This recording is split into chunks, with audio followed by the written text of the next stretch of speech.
Brian Stableford, El ingeniero y el verdugo, The Engineer and the Executioner, 1975. Audiocuento editado por Juan Pablo Flores Montaño. Para Audioteca de Medianoche. El ingeniero y el verdugo. Mi vida, dijo el ingeniero, es mía. ¿Lo entienden? Yo lo entiendo, replicó con calma el verdugo. Yo lo he creado, persistió el hombrecito de anteojos y mirada poco firme. Yo lo hice, con mis propias manos. No fue todo creación de mi propia imaginación. Otros hombres pueden atribuirse el plan, y la teoría que les permitió hacer el plan. Pero yo lo hice. Yo fui quien juntó los genes, esculpió los cromosomas, armó la célula inicial. El trabajo que yo hice fue el verdadero trabajo. Yo puse el tiempo, la concentración, la determinación. Los otros jugaban con ideas, pero yo realmente construí su sistema de vida. Convertí el sueño en realidad. Pero no pueden comprender lo que sentía. Yo entiendo, repitió el robot. Sus ojos rojos brillaban sin parpadear en la cabeza angulosa. Realmente entendía. Míralo, dijo el hombrecito, tendiendo el brazo hacia la gran ventana cóncava que era una pared de la habitación. Míralo y dime si no vale algo. Es mío, recuérdalo. Se formó a partir de lo que yo construí. Se desarrolló a partir de las células creadas por mí. Ahora va por su propio camino. Hace años que va por su propio camino. Yo lo puse en ese camino. El hombre y el robot miraron por el vidrio. Del otro lado de la ventana estaba el interior eco del asteroide Lamarck. Desde el espacio, el Lamarck parecía igual a cualquier otro asteroide. Tenía marcas de cráteres y piedras y montones de polvo.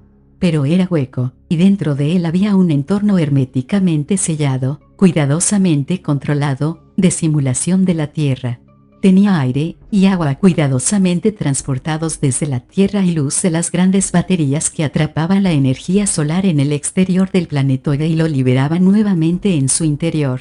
La luz era pálida y perlada. Tomaba color de cera y palidecía a medida que el asteroide giraba sobre su eje. En ese momento en particular era brillante y clara, en el mediodía del interior de Lamarck. Mostraba el borde de un gran bosque de plata, objetos brillantes como los hilos de una telaraña. Los objetos eran tan leves y transparentes que parecía que podía verse a gran distancia, pero en realidad la visión clara se perdía a los 100 metros de la ventana de observación. Medio escondidos junto a las telarañas plateadas había otros crecimientos de diferentes colores y especies. Algunos eran rojos como anémonas de mar y movían sus tentáculos en una danza lenta y rítmica, como si trataran de atrapar una presa demasiado pequeña como para ser vista por ojos humanos.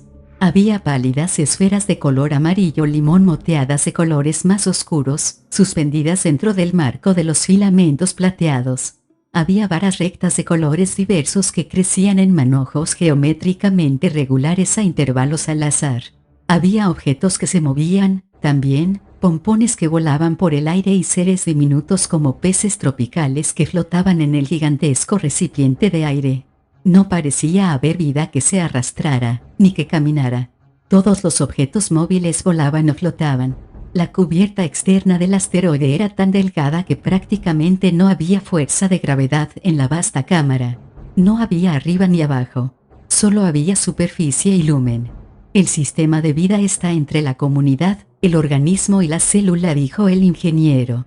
Posee ciertas características de cada uno.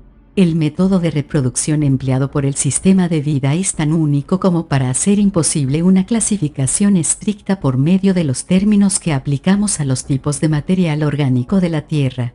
Es completamente cerrado. La luz es lo único que viene desde afuera, que proporciona la energía que mantiene funcionando al sistema. El agua, el aire, los minerales, todos se reciclan. No hay más materia orgánica allí que la que hubo siempre. Todo se usa y vuelve a usarse a medida que el sistema de vida funciona y mejora. A medida que crece, cambia y evoluciona día a día. Fue diseñado para evolucionar, para mutar y para adaptarse a increíble velocidad. El ciclo de sus elementos es una espiral, no un círculo. Nada vuelve jamás a un estado anterior. Cada generación es una nueva especie, nada se reproduce jamás a sí mismo. Lo que he construido aquí es la ultraevolución, la evolución que no es causada por la selección natural. Mi sistema de vida exhibe una verdadera evolución lamarckiana. Mi vida es mejor que la vida que surgió en la Tierra. ¿No se dan cuenta de por qué es tan importante, tan maravilloso? Yo sí, dijo el robot. Es lo más maravilloso que hemos hecho, continuó el hombrecito con expresión soñadora. Es el más grande de nuestros logros. Yo lo construí. Es mío. Lo sé, dijo el verdugo, sin necesidad. No lo sabes, repuso el hombrecito. ¿Qué puedes saber tú? Eres de metal duro y frío.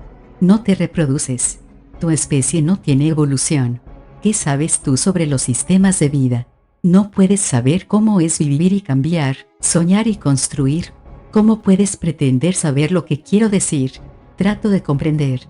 Viniste a destruirlo todo. Viniste a lanzar a Lamarck hacia el sol, a incendiar mi mundo y a convertir mi vida en cenizas. Te enviaron a cometer un asesinato. ¿Cómo puede un asesino sostener que comprende la vida? La vida es sagrada. Yo no soy el asesino, respondió el robot con calma. Los asesinos son quienes me enviaron, los que tomaron la decisión. Gente real, viva. Ellos deben de haber comprendido, pero tomaron la decisión.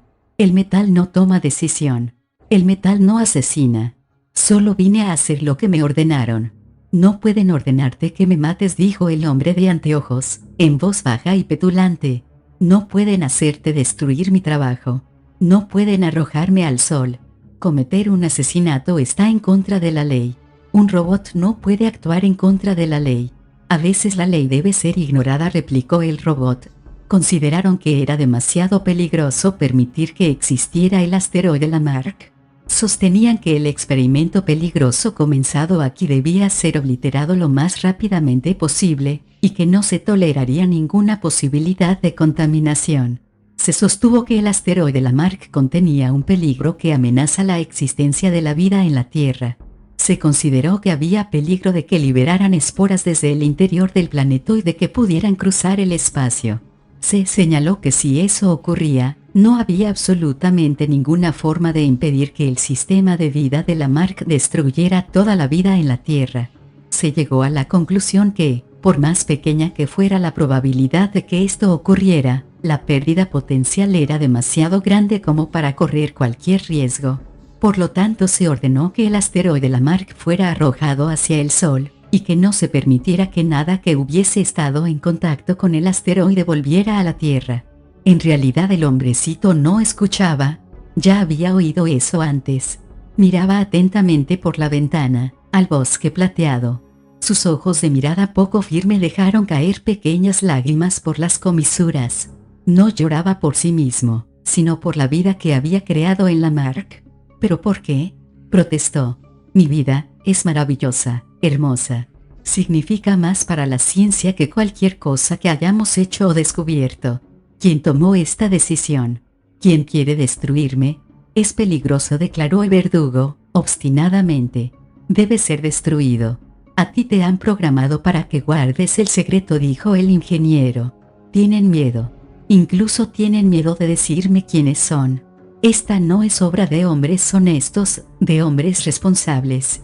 Los que te enviaron eran políticos, no científicos. ¿De qué tienen miedo, realmente? ¿Miedo de que mi vida pueda desarrollar inteligencia? ¿De que pueda tornarse más inteligente, mejor en todo sentido que la de un hombre? Pero eso es una tontería. No sé nada de miedo, dijo el robot. Sé lo que me han contado, y sé lo que tú piensas de ello. Pero los hechos son inalterables. Hay peligro de infección del asteroide Lamarck. Las consecuencias de este peligro son tan terribles que no puede permitirse que ese peligro exista un momento más de lo inevitable. Mi vida nunca podría llegar a la Tierra. Se piensa que hay peligro de evolución de las esporas de Arrhenius. ¿Las esporas de Arrhenius?, repitió el hombrecito con tono burlón. ¿Qué podría saber Arrhenius? Murió hace cientos de años. Sus especulaciones carecen de sentido. Su concepto de las esporas vitales que pueden plantarse en nuevos planetas era ingenua y ridícula. No hay evidencia de que tales esporas puedan existir alguna vez. Si los hombres que te enviaron usaron esporas de Arrhenius como excusa, son unos tontos. No vale la pena correr ningún riesgo. Por más leve que sea, insistió el robot. No hay peligro, declaró enfáticamente el ingeniero genético. Estamos separados de mi forma de vida por una pared de vidrio. En todos los años que he trabajado aquí, mi vida nunca ha atravesado esa pared. Lo que sugieres implica pasar a través de la corteza de un planetoide de 270 millones de kilómetros de espacio, luego encontrar un mundo relativamente pequeño y establecerse allí. La voz del hombrecito se había agudizado notablemente, y hablaba en forma entrecortada. Lo siento, dijo el robot. Lo sientes. ¿Cómo puedes sentirlo? Tú no estás vivo.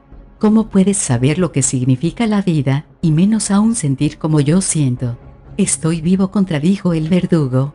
Estoy tan vivo como tú, o como el mundo más allá de tu ventana. No puedes sentir pena, saltó el hombrecito. No eres más que metal. No puedes comprender. Tu apasionada determinación de demostrar mi falta de comprensión es equivocada, dijo el robot, con cierta amargura metálica. Sé exactamente cuál es tu sistema de vida. Sé exactamente lo que eres. Sé exactamente lo que sientes. Pero no puedes sentirlo tú mismo. No. Entonces no comprendes. El hombrecito estaba tranquilo otra vez, su furia se disolvía al encontrarse con la frialdad del verdugo. Entiendo exactamente lo que has hecho, y por qué, dijo pacientemente el robot. Entonces sabes que no hay peligro, respondió el ingeniero. Tu sistema de vida, si alguna vez llegara a la Tierra, destruiría el planeta. Tu sistema de vida no se reproduce por réplica. Cada organismo es único, y tiene 2 cromosomas, cada uno de los cuales tiene un genoma completo. Un cromosoma determina el organismo, el otro, una partícula de virus. Este segundo cromosoma permanece inactivo hasta que el organismo llega a la senilidad, entonces se apropia del control de la síntesis de proteínas del cromosoma organismo. Se producen billones y billones de partículas de virus y el organismo muere por su enfermedad intrínseca. Las partículas de virus se liberan y son universalmente infecciosas. Cualquier sistema de síntesis de proteínas está abierto a su ataque. Con la infección, el cromosoma organismo y el cromosoma organismo del huésped se fusionan y se coadaptan, desarrollándose por un proceso de cambio dirigido. Entonces el nuevo cromosoma induce la metamorfosis del cuerpo huésped y lo transforma en un ser que es al principio parásito, pero que más tarde puede adquirir vida independiente. El nuevo ser lleva el cromosoma virus inactivo en sus propias células. El aspecto importante del sistema de vida es el hecho de que el virus puede infectar a absolutamente cualquier ser vivo, independientemente de que ya sea parte del sistema de vida o no. No hay inmunización posible. Por lo tanto, eventualmente, toda vida en cualquier continuo debe convertirse inevitablemente en parte del sistema de vida. Y la incorporación significa inevitablemente una pérdida total de identidad. El hombrecito asintió. Entonces lo sabes todo, anunció. Sabes lo que es y cómo funciona. Sin embargo, aun conociendo todos los hechos, puedes plantarte ahí y acusarme de crear una especie de monstruo de Frankenstein que solo espera destruirme y conquistar la Tierra. ¿No ves qué infantil y ridículo es esto? Existe un peligro, insistió obstinadamente el robot. Eso es una absoluta estupidez. El sistema de vida está absolutamente ligado al interior del asteroide Lamarck. No hay posibilidad de que alguna vez llegue al exterior. Si llegara, no podría vivir. Ni siquiera un sistema tan versátil como el mío podría vivir allí, sin aire ni agua. Solo los robots pueden hacerlo. No hay forma de escapar de Lamarck. Sí, como has dicho en tus informes, la evolución del sistema de vida Lamarck es directiva y beneficiosa, y sería un error limitar las supuestas capacidades del sistema. Hay una probabilidad finita de que el sistema obtenga acceso al Lamarck externo, y desarrolle un mecanismo de dispersión extraplanetaria. Esporas de Arrhenius, exclamó el hombrecito. ¿Cómo? Dímelo, ¿cómo? ¿Cómo puede un sistema cerrado, dentro de un asteroide, enviar esporas a la Tierra, contra el viento solar? Sin duda hasta los idiotas que te enviaron deben comprender que las esporas de Arrhenius tienen que salir hacia afuera, apartándose de la Tierra, aunque hubiera una pequeñísima probabilidad de que esas esporas se formaran. Es imposible hacer predicciones sobre la forma del desplazamiento dentro del sistema solar, declaró el robot, implacable. ¿Me tomas por tonto? No. Entonces, ¿por qué te niegas a admitir nada de lo que yo digo? Los robots son esencialmente seres lógicos. Sin duda tengo a la lógica de mi lado. No te salvará ninguna cantidad de lógica. El dispositivo ya está armado y activado. El asteroide Lamarck está en camino al Sol. No hay apelación contra la decisión. No hay apelación, dijo el ingeniero genético con desprecio. No hay apelación porque no se atrevieron a concederme una voz. No hay justicia en esta decisión. Hay solamente miedo. Hay miedo, admitió el robot. Tratas de convencerme de que esa es la razón de esta sentencia de muerte. Hablas en términos fríos y exactos de la probabilidad y el peligro. Tratas de decírmelo a mí, de encubrir la verdad y la culpa. Sé honesto, si puedes. Dime la verdad, que he sido condenado a muerte por un miedo demente, irracional, el miedo a algún fantasma monstruoso que jamás podría surgir de mi sistema de vida. Eso es todo, un miedo chiflado, estúpido, patológico, a algo que no pueden comenzar a entender ni a apreciar. El miedo que puede engendrar miedo, contagiar a otros de miedo. El miedo que puede usarse como palanca para dictar sentencias de muerte. Dicen que mi virus infeccioso podría llegar a la Tierra. Ya está allí. El miedo contagia a todo. Y su segunda generación es el asesinato. El miedo es completamente natural, dijo el verdugo. Natural. El hombrecito levantó la mirada detrás de los anteojos hasta el cielo raso y tendió los brazos. ¿Qué clase de naturaleza tiene miedo a la naturaleza? La naturaleza humana, respondió el robot, con rapidez. Eso es lo que me condenó, dijo el hombre. La naturaleza humana. No la razón, no las probabilidades finitas. La naturaleza humana, la vanidad humana y el miedo humano. Pero solo tienen miedo de sí mismos. Los humanos diseñaron este virus. Los bioquímicos y los genetistas lo consiguieron. Los ingenieros genéticos y los cirujanos de reconstrucción lo armaron. Todo el sistema es producto de la inspiración humana, el ingenio humano, la capacidad. ¿Qué vas a citarme ahora? ¿Que hay cosas que el hombre no estaba destinado a conocer? ¿Que la creación es la prerrogativa de la divinidad? No, respondió el verdugo. Simplemente diré que por el solo hecho de poder hacer algo, no hay razón ipso facto de que un hombre deba hacerlo. Lo que has creado es potencialmente tan peligroso que no puede permitirse que siga existiendo. Ellos te ordenaron que hicieras esto. Estas son mis palabras, insistió el robot. Digo lo que me indican. Digo lo que me mandan decir. Pero lo creo. Soy de metal, pero estoy vivo. Creo en mí mismo. Sé lo que hago. Es una sentencia de muerte para ti también, dijo el ingeniero. Acepto la necesidad. ¿Y se supone que por eso debo aceptarla yo también? Tú eres un robot. No das a la vida el mismo valor que yo. Estás programado para morir. No importa lo que sea tu mente de metal, tú no puedes ser humano. No puedes aceptar valores humanos. No eres más que una máquina. Sí, respondió el robot delicadamente. Soy una máquina. El hombrecito miró por la pared de vidrio, obligándose a volver a las náuseas, la frustración y el miedo. No es solo por mí, dijo el hombre. Es mi vida. Es todo lo que he hecho, todo aquello en que creo. No quiero morir, pero tampoco quiero que todo esto muera. Es importante para mí. Yo lo hice. Tal vez puedas entender eso. Si tú lo dices, concedió el verdugo, cansadamente. Yo tampoco lo entiendo, confesó el hombrecito. No, replicó el robot. No puedes comprenderlo. No es tu ciencia. Es tu hijo. El hombre trató de contenerse. ¿Quién eres tú para juzgar? ¿Qué eres tú para juzgar? ¿Cómo puede un ser de metal decir cosas así? ¿Qué diferencia hay para mí? Ni ciencia ni hijo. Porque amo el sistema que he creado. ¿Se desvaloriza mi razón? No hay que atender a mis argumentos porque estoy personalmente involucrado en ellos. Tus argumentos no tienen ninguna importancia. En realidad la discusión ha terminado. Y la sentencia se ha dictado. ¿Quién habló a mi favor? ¿Quién presentó mis argumentos, mi desafío? Fueron presentados, respondió rígidamente el robot. Desestimados. Desalentados. Se tomó la decisión. Se consideraron todos los hechos. Se estudiaron todos los posibles cursos de acción. Pero no se podía correr ningún riesgo.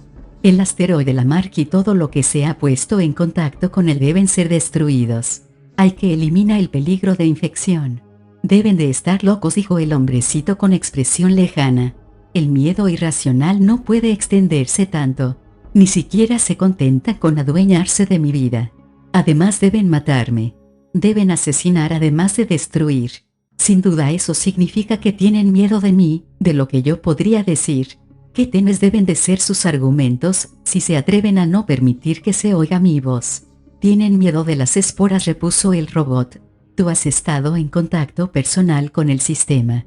Si te permitieran volver a la Tierra estarían dando lugar al peligro que quieren evitar. ¿Estás seguro? ¿Crees eso también? Porque no dijeron, también, que mis conocimientos eran demasiado peligrosos. ¿No habría sido mucho más diplomático hacerme morir en un accidente? ¿O es eso lo que dirán? Agregó el ingeniero, como si acabara de ocurrírsele la idea. Es lo mismo, respondió el robot. ¿Quién te envió?, preguntó el hombrecito, sabiendo perfectamente bien que no obtendría respuesta del verdugo. ¿Quién comenzó a sembrar el miedo? ¿Qué miedo?, se defendió el robot. Ese pánico. ¿Quién diseminó el miedo que hay detrás de esta decisión? No puede haber aparecido solo. No se formó en las mentes serias por generación espontánea. Alguien lo puso allí. Alguien se embarcó en una cruzada. Alguien necesitaba una palanca. Es obvio. No soy tan estúpido como para pensar que alguien me odia, o que algún lunático verdaderamente cree en el peligro de infección. Alguien necesitaba una plataforma. Alguien necesitaba explotar el miedo, para iniciar una cruzada que pudiera llevarlo a la cabeza. Es la política la que produjo tu lógica deformada. Es la política la que se comprometió a guardar silencio. Es la política la que usa el miedo como arma. Es así, ¿verdad? No lo sé. Yo sí lo sé.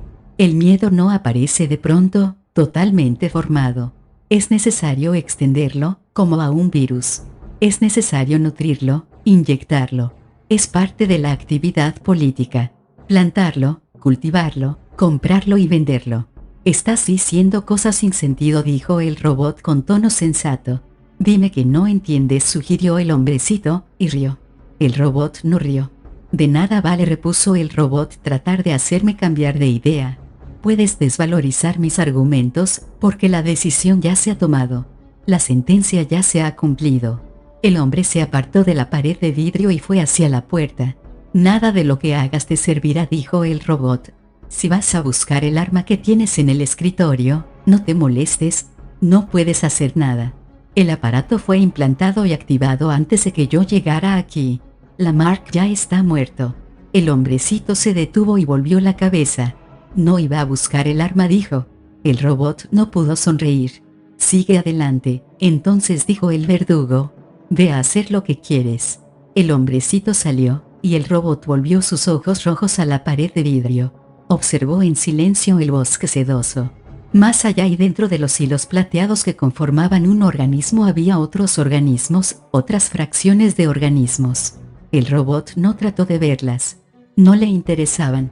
El asteroide Lamarck comenzó a perder velocidad orbital, e inició una larga y lenta espiral hacia el Sol. El hombrecito sostenía el arma con ambas manos. Tenía manos pequeñas, delicadas, y brazos delgados. La pistola era pesada. ¿Qué vas a hacer?, preguntó el robot con calma. El hombrecito miró por encima de sus anteojos de armazón fino el objeto poco conocido que tenía en las manos. De nada te servirá disparar contra mí, dijo el robot. ¿Qué te importa si disparo o no?, preguntó el hombrecito. Su voz era aguda y emotiva. Eres de metal. No comprendes la vida. Matas, pero no sabes lo que estás haciendo realmente. Sé lo que es vivir, respondió el robot. Tú existes, replicó el ingeniero con desprecio. No sabes lo que significa una vida humana. No sabes lo que eso significa. Señaló la ventana en la pared. Para mí, para la ciencia. Tú solo quieres matar. Matar la vida, matar el conocimiento, matar la ciencia. Por miedo. Todo eso ya lo hemos discutido. ¿Qué otra cosa podemos hacer, excepto volver a pasar por todo? ¿Qué otra cosa queda excepto hablar, hasta que Lamarck caiga en el sol y tú y yo nos convirtamos en cenizas? ¿Qué quieres hacer tú? De nada sirve discutir. Nada sirve de nada. Soy un hombre condenado. Cualquier cosa que haga será una pérdida de tiempo. Soy un hombre muerto. Tú eres un robot muerto. Pero no te importa. El verdugo guardó silencio. El hombrecito levantó el arma y apuntó a uno de los ojos rojos del robot. Por unos momentos, el hombre y el metal se miraron. El robot vio un dedo delgado, vacilante, que apretaba el gatillo del arma. Las manos que sostenían el arma se sacudieron y también se sacudió el ingeniero genético con el disparo. Hubo un fuerte bang. La bala chocó contra el cielo raso de metal y de allí saltó a la ventana, pero el vidrio no se rompió. No tiene sentido, dijo el robot con suavidad. De alguna manera, después del disparo, su tranquilidad parecía melancólica. El hombrecito volvió a hacer fuego, entrecerrando los ojos y apretando los labios, luchando por mantener quietas las manos. La bala rompió el ojo electrónico del robot convirtiéndolo en pequeños fragmentos rojos. El hombre de metal gimió y cayó hacia atrás. Hubo un momento en que logró conservar el equilibrio con sus rodillas de doble articulación, compensando el impacto, y el robot quedó de rodillas, echado hacia atrás. Luego el gemido terminó en un fuerte jadeo, y el ingeniero retrocedió mientras el robot caía al suelo. ¿Cuán largo era? El robot muerto dejó escapar una risa burlona, que salía en ronca sacudida del aparato vocal en ese momento sin coordinación. El ingeniero miró ese montón de metal torcido. Solo era una parodia de una forma humana. Era solo metal. Y estaba muerto. El hombrecito caminó lentamente hasta la gran ventana. Disparó desde la cintura, como un delincuente. La bala rebotó en el vidrio y lo alcanzó en el muslo. Su rostro palideció y retrocedió, pero sin caer. Disparó 3 veces más, y la tercera vez el vidrio se partió. Pero de todas maneras no había brecha en la pared de vidrio. El ingeniero sintió las lágrimas que brotaban de sus ojos, y la sangre que le corría de la pierna. Golpeó el vidrio con la culata una y otra vez. Las grietas se extendieron, y finalmente la ventana abandonó la lucha y se hizo pedazos. Una vez que apareció la brecha fue fácil agrandarla. El hombrecito dejó que la gravedad artificial del laboratorio lo hiciera caer al suelo, para hacer descansar la pierna herida, mientras seguía golpeando en el borde inferior del agujero hasta lograr un hueco del tamaño de una puerta en la pared. Se arrastró por allí, entrando en el mundo de su sistema de vida. Una vez allí, más allá de la atracción de la gravedad, la pierna dejó de molestarle, y su cuerpo se llenó de un alegre bienestar. Inspiró el aire e imaginó que era más limpio y más fresco que el aire frío y estéril de su propio mundo dentro de la Mark. No sentía nada, pero sabía que en el aire que respiraba, y a través de la herida de la pierna, el virus invadía su cuerpo. Comenzó a arrastrarse apartándose de la ventana, apartándose del robot asesinado, y descubrió que podía hacerlo con increíble rapidez y con poco esfuerzo. Había gravedad suficiente como para que no se lastimara. El ingeniero dejó atrás la ventana, porque no era una ventana al mundo que había enviado a un verdugo a quitarle la vida. Se internó cada vez más en el cuerpo del bosque plateado, y siguió internándose. Encontró otro bosque, otro ser singular con muchos aspectos individuales. Era una conglomeración de formas de árboles que consistían en tallos retorcidos, con muchas ramas, cada una de las cuales parecía haber surgido por un proceso de bifurcación y de formación de espirales a partir de elementos de un punto único origen.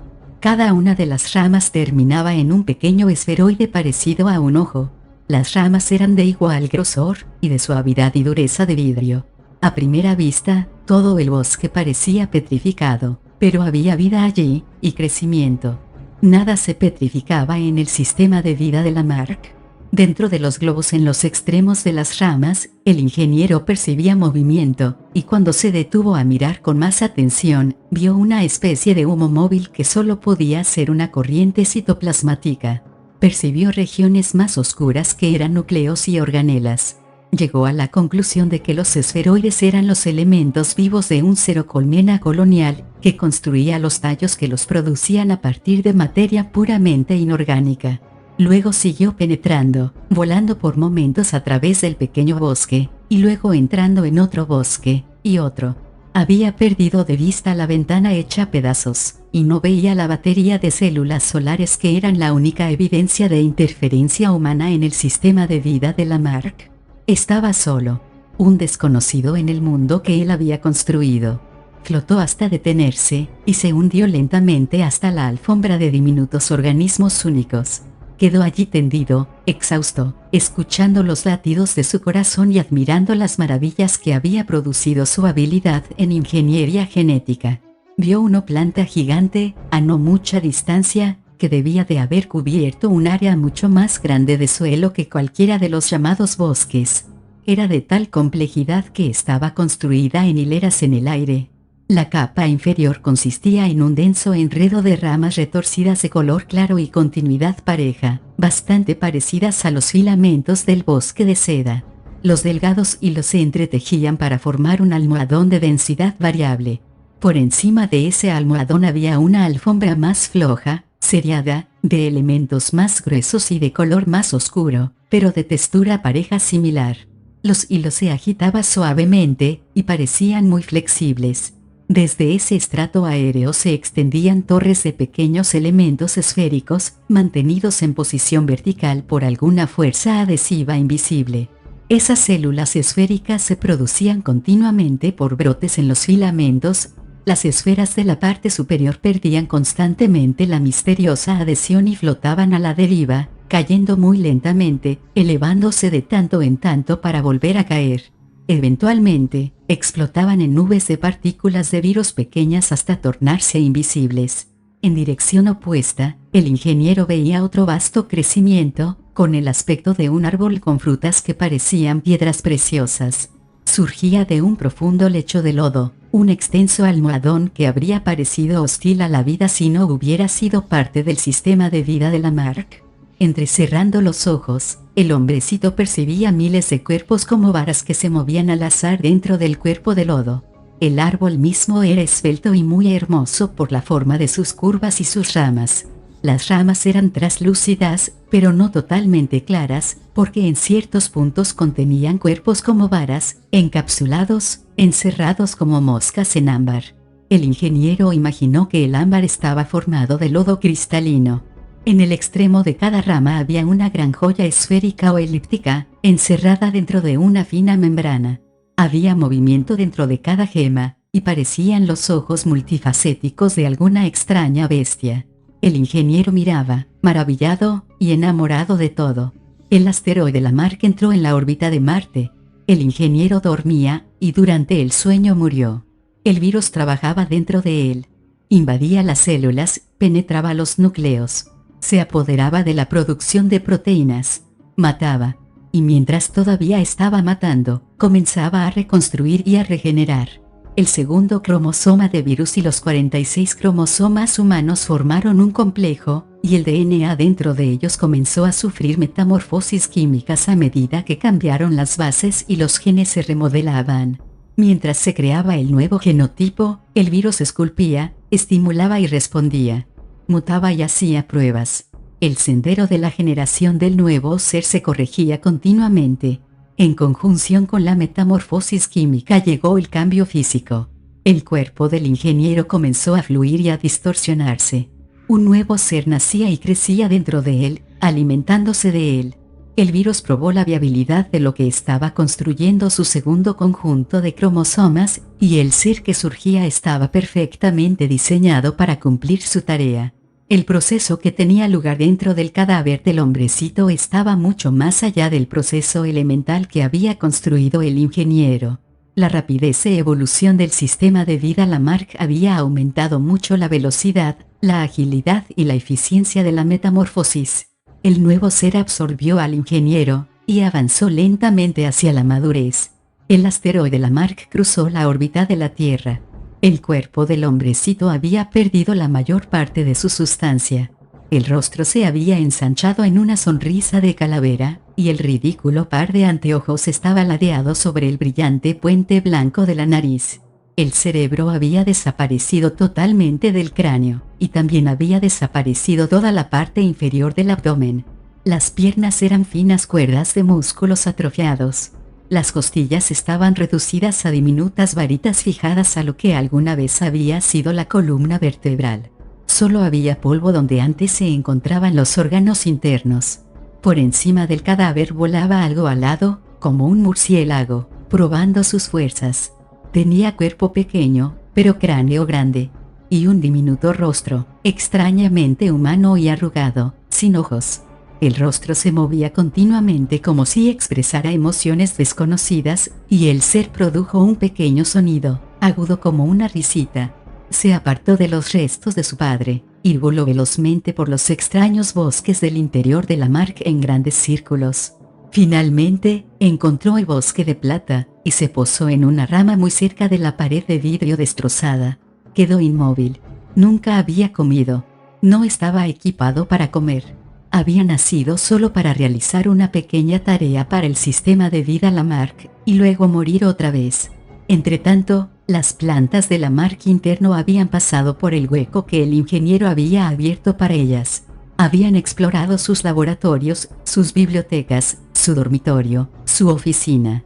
Se habían deslizado debajo de las puertas y por los agujeros de las cerraduras.